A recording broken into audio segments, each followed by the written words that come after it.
Do you ever feel like you're living in a financial system that makes no sense? You work harder, you save, you see the headlines about record-breaking growth, yet somehow you still feel the squeeze. If you've asked yourself, how did we get here? Or why does my money feel weaker every year? Then you are already halfway to understanding the trap. This is the story of the greatest financial experiment in human history, one currently unfolding in plain sight on a glowing digital sign in the heart of Manhattan, the national debt clock. This is not just a number on a spreadsheet. It is the silent meter ticking down to a national reckoning. Before we dive into the dark secrets of how this crisis was deliberately engineered, I need to know if you are ready to stop playing by their rules. Hit that subscribe button now, and let's begin to understand the chains they've placed on your future. Right now, the United States debt has surged past $34 trillion. That number is so immense, so abstract, that the human brain simply shuts down. 34 trillion is not a statistic. It is a profound psychological and economic distortion. To put it in a context that hits home, if you are an American taxpayer, you are personally carrying hundreds of thousands of dollars in obligations that you never agreed to. And here is the most terrifying reality. Interest payments alone on this monumental debt now rival the entire U.S. defense budget. Think about that. The world's largest, most powerful economy is borrowing money just to pay the interest on the money it already borrowed.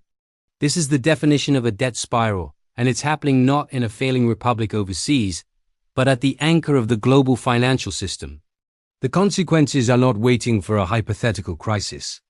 They are already here, quietly raising your mortgage, shrinking your savings, and deciding which social programs must be cut. This is why you must understand the history of this trap. Debt is not a modern invention. It is older than money itself. Go back 5,000 years to ancient Mesopotamia. The first written records were not poetry or philosophy. They were ledgers on clay tablets detailing who owed whom, how much grain, how many cattle. Debt was fundamental to society. But here is the critical difference between the ancients and us. They understood that too much debt destroys social order. Priests and kings oversaw debts, and occasionally they would decree a sweeping Jubilee, wiping the slate clean to prevent the entire population from becoming indentured slaves. Imagine that today, a full financial reset to preserve the stability of the system. Ancient rulers understood what modern American politicians deliberately pretend to forget. You cannot perpetually enslave a people with debt obligations. At some point, the system cracks, and usually it cracks violently. Even the Roman Empire, which defined stability for 1,000 years, began its final, irreversible decline when emperors began quietly devaluing the denarius, reducing its silver content to finance endless wars and massive welfare programs. They didn't raise taxes. That was political suicide. They simply debased the currency, effectively stealing the value from every citizen's coin. This is the foundational historical playbook, perfected over 2 millennia, and it's the exact mechanism being used against the American people today. Only this time it's not silver they are removing. It's the gold anchor itself. The moment that defined the American century and set the stage for our current crisis was August 15th, 1971.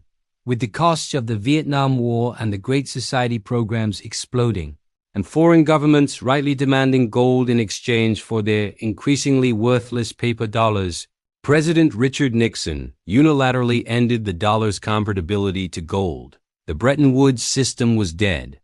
The United States broke its promise to the world, and in that instant, debt was untethered. Money and the debt created from it was transformed from something finite backed by a physical asset into something infinite, limited only by human trust. This single political act freed the Federal Reserve and the U.S. government to borrow and print at will, establishing the ultimate cheat code for empire. But one essential piece was still missing. How would the U.S. ensure global demand for a dollar no longer backed by gold? The answer was brilliantly cynical and purely geopolitical: oil.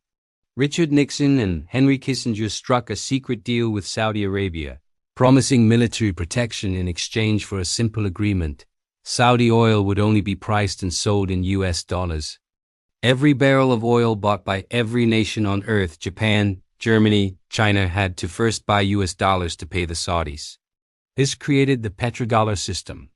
It secured the dollar's position as the world's reserve currency, providing an insatiable artificial global demand for US debt. This meant the US could effectively export its inflation, forcing other countries to shoulder the burden of printing, while the US enjoyed lower interest rates and the capacity to run deficits without immediate consequence.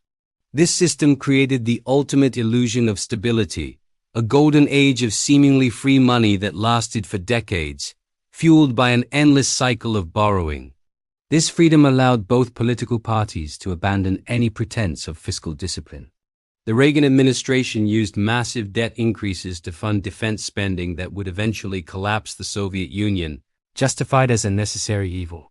The Clinton administration, while briefly achieving surpluses, did so by failing to regulate the burgeoning financial derivatives market, planting the seeds of the 2008 crisis. Then came the George W. Bush administration, funding 2 wars in the Middle East and a massive new Medicare prescription drug benefit, all off budget, all added to their national credit card.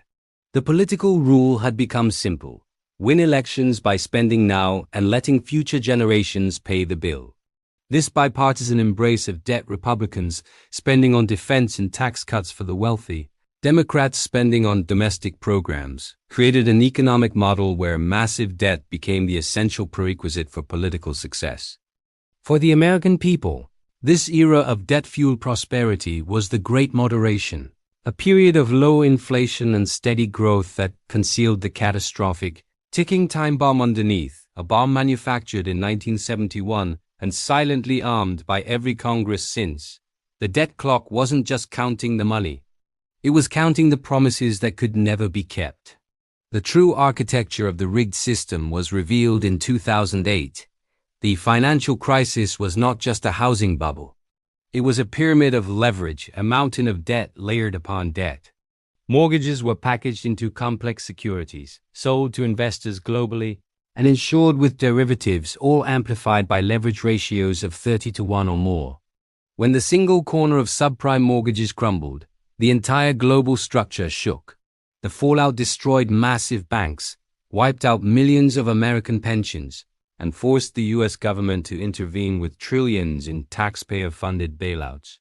Here is the bitter, unforgettable irony of the American system. The financial institutions and the executives who borrowed recklessly, who created the toxic leverage, were rescued and protected.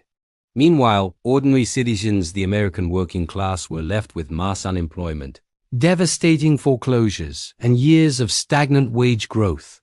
This event revealed debt not as a neutral instrument of progress, but as a system rigged to protect the powerful at the expense of the many.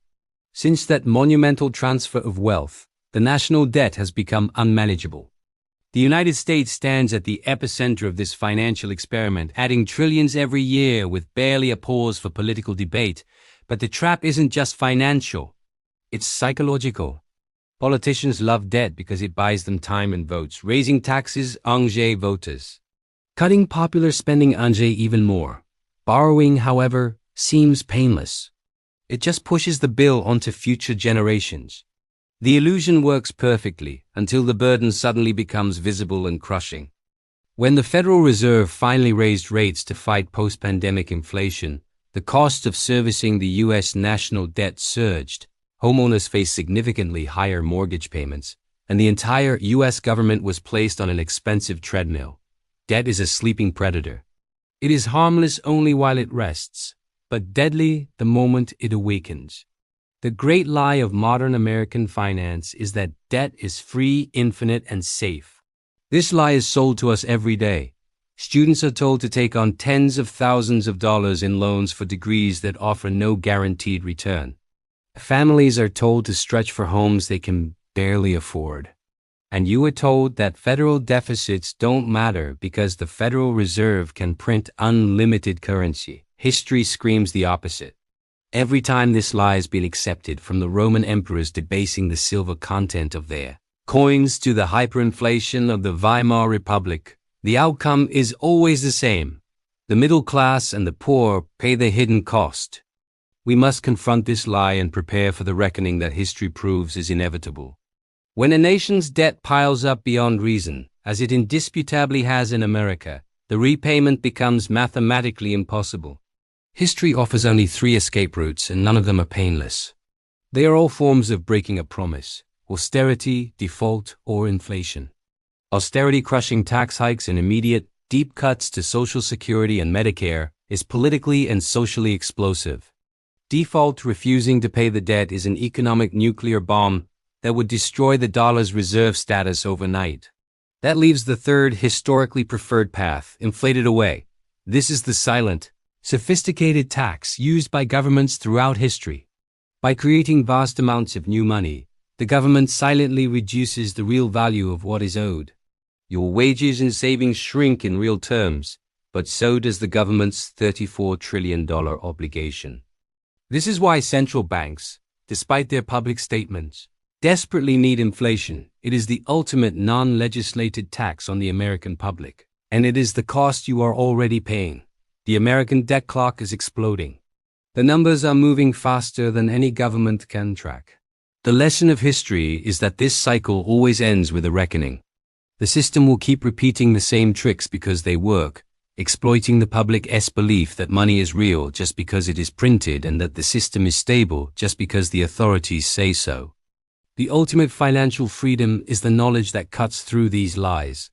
Your survival depends on building real wealth that is not entirely at the mercy of paper promises. This means looking beyond the illusion of a perpetually solvent government and preparing for the financial consequences of their impossible debt. Protect yourself by building assets that hold value across economic cycles: land, essential skills, productive businesses, or assets outside of the traditional financial system. You have the choice. Face this cycle blind or face it awake. If you understand the traps, you can avoid becoming their victim. If you don't, you will pay for mistakes you never made. The American debt clock is a shadow that looms over our collective future. If you want to join the few who are preparing for what comes next, you need to arm yourself with the knowledge we've revealed today. Click the link in the description to find the resources that teach you how to convert paper promises into durable wealth, and subscribe to this channel now so we can continue to show you where the powerful hide the truth.